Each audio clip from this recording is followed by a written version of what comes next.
All right. Good evening, everyone. I hope everyone's doing okay.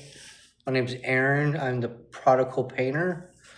Um, this is the 25th, and it's Monday, Memorial Day, May 25th, 2026. And we just want to thank the veterans today. We take the time out and just remember their service and their sacrifice for this country.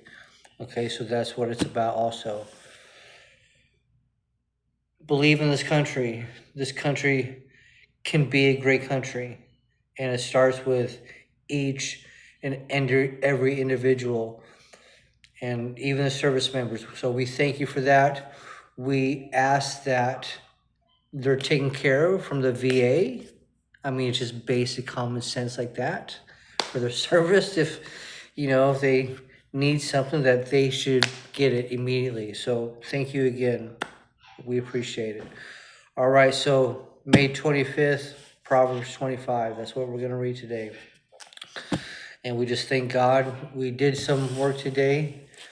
I had to kind of do a little bit at a time. So that's what I did go in for a few hours. So we just ask God to join us in our reading. And I hope everyone's having a great Memorial Day. If you took time off, you spent time with your family or loved ones, or most importantly, that you're at peace. Okay, if you're not, then find peace.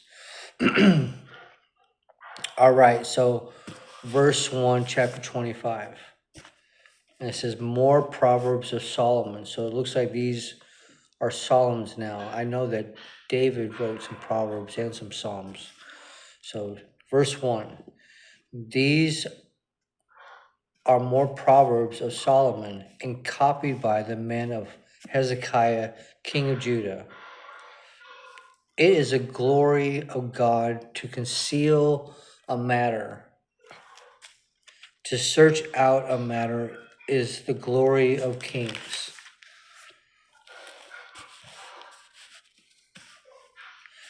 If you have a comment, or if you want to specifically talk about a verse, man, make a comment, because I don't know what every verse means.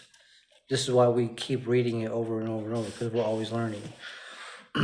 Verse 3, as the heavens are high and the earth is deep, so are the hearts of kings are unsearchable. Remove the dross from the silver. That's like putting it in the fire, like all the impurities that are coming up. Remove the dross from the silver, the impurities from the silver, and out comes material for the silversmith. Remove the wicked from the king's presence, and his throne will be established through righteousness.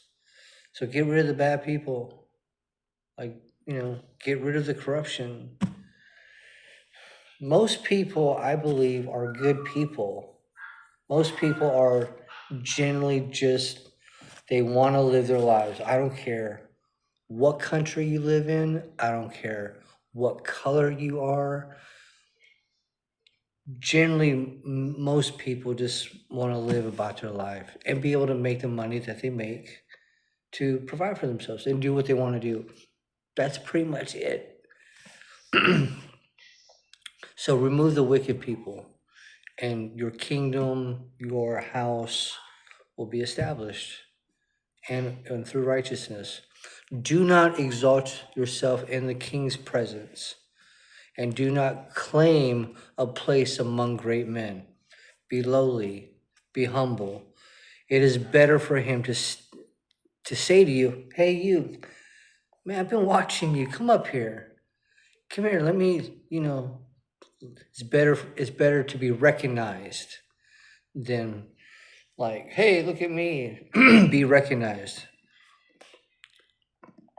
It is better for him to say to you, hey, come up here, than for him to humiliate you before noble men.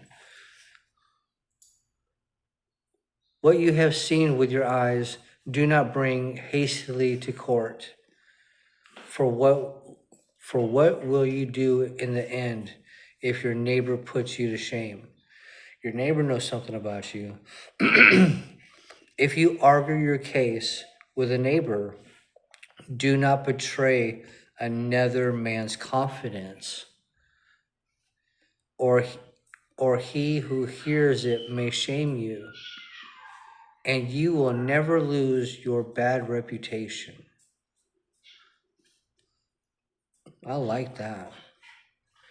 If you argue your case with a neighbor, or just telling your side of the story, or just talking about your day, getting personal. If you're getting personal with your neighbor, do not betray another man's confidence. Don't betray his confidence either. Or he who hears it may shame you, and you will never lose your bad reputation. Or he who hears it may shame you, and you will never lose your bad reputation. Oh yeah. Yeah, because if you do it once, because somebody gossip about you, they'll never hear about it. A word aptly spoken is like apples of gold in setting of silver. Like an earrings of gold or an ornament of fine gold is a wise man's rebuke to a listening ear.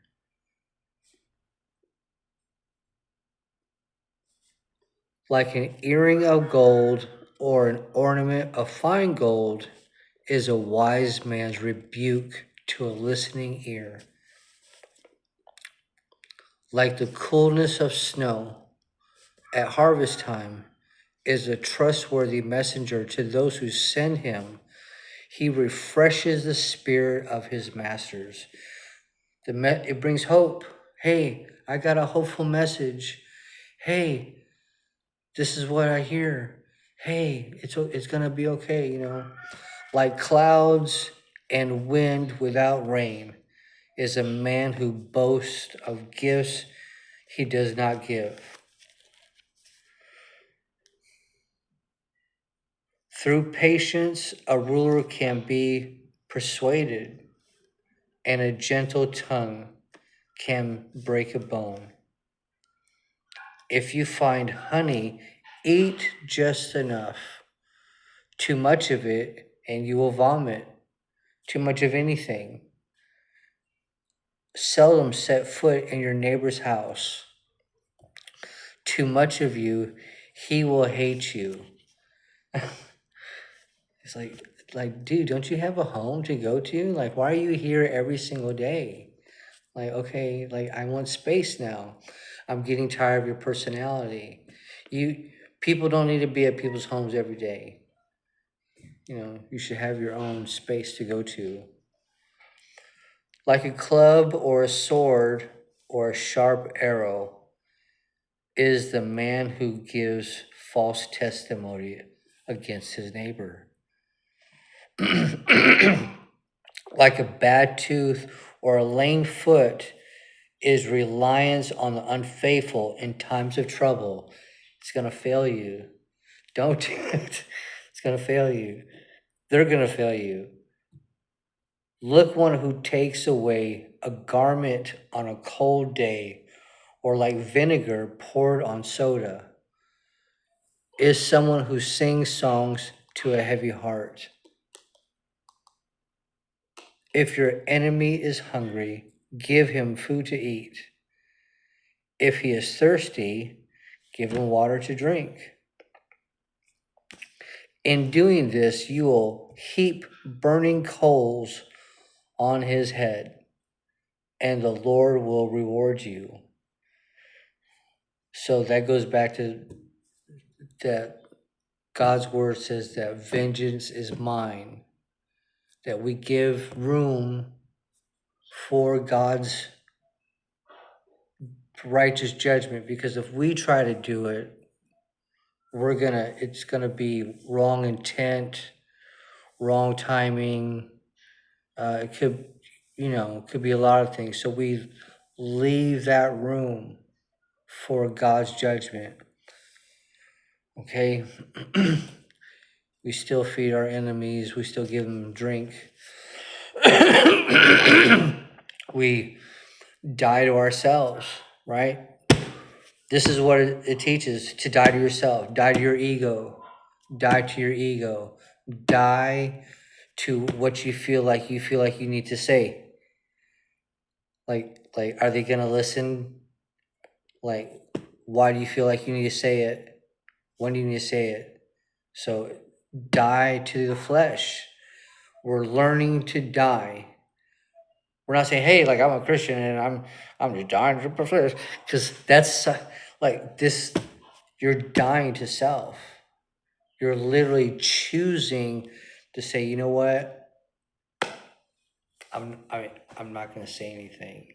I want to, but you're learning. You're learning to give God His wrath, and you're going to get rewarded. You're going to be clean. Your conscience is going to be clean. Your thinking is going to be clean. The things around you are going to be clean. So be clean and grow in that. Okay, I'm growing. I'm still growing. So, if your enemy is hungry, give him food to eat. If he is thirsty, give him water to drink. This could be any circumstance that you may have. Each and every one of us has a different circumstance. The point is, in doing this, you will heap burning coals on his head, and the Lord will reward you because you're leaving room for God. As a north wind brings rain, a sly tongue brings angry look. Hey, you remember such and such and such and such, what they did? You could be talking to somebody, or somebody reminded you of such and such and such and such, and you're like, you get kind of, yeah, die to yourself. It's okay to have feelings. It's okay to have feelings, but feel it right through it, okay? Better to live in a corner of the roof than share a house with a quarrelsome wife. Okay, go on. I'm saying hi to my dog. Verse 25. Like cold water to a weary soul is good news from a distant land. What you crying for? I took you outside. You came first. You always come first. You've been waiting all day. Okay, I hear you. Hold on, sweetie. Verse 26. Kayla, quiet, sweetie. Come on. Like a muddled spring or a polluted well is a righteous man who gives way to the wicked. It is not good to eat too much honey, nor is it honorable to seek one's own honor. Look at me. Man, but I did this, and I did this, and I could do this, blah, blah, you're picking yourself up. Again, die to yourself. Die to your ego. Die to the flesh. Like a city whose walls are broken down is a man who lacks self-control. Okay, that's chapter 25. I hope that helps. My name's Aaron. I'm the prodigal painter. I'm just a painter. All right. So God bless everybody. Yeah, we're gonna continue to read each day. This is what we do. Okay. God bless. Bye.